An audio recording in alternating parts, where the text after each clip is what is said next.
Chip Ingram is going to join me in just a moment. You know, folks, there has been an increased focus on the environment over the last few decades, from recycling to pollution to greenhouse gas emissions to global warming.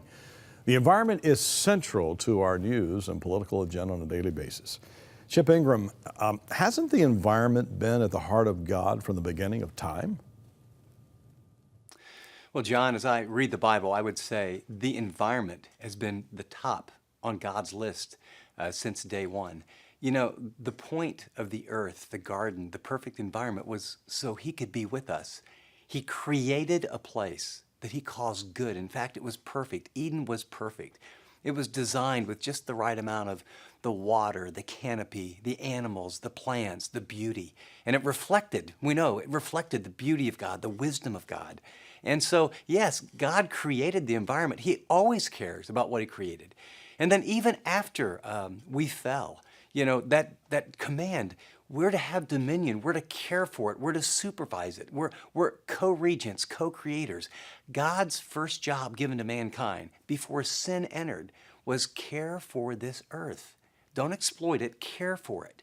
Be a wise steward of it. You be to the earth what I have been to. I created it for this purpose. Now I'm entrusting it to you.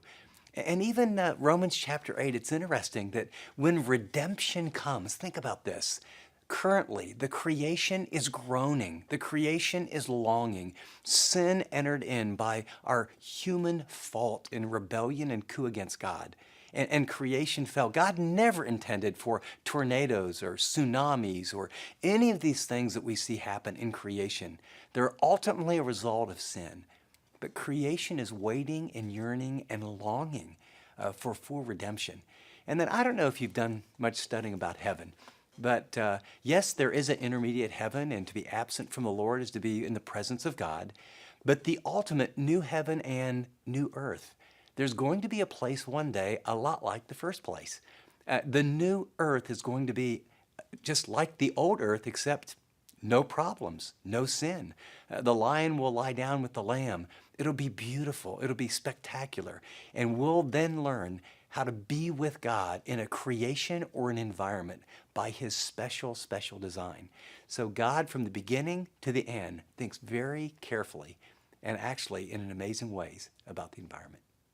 Well, Chip, you're right. Our God is the Creator God. And I don't think it should come as a surprise to anyone that our Creator God is concerned with his creation, as you say, from the beginning to the end.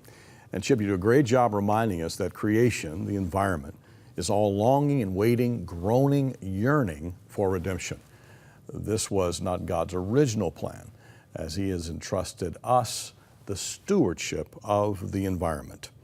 Chip, in your book, Culture Shock, you do a great job in helping us understand critical cultural issues like the environment. And we want to encourage you that are watching to get a copy.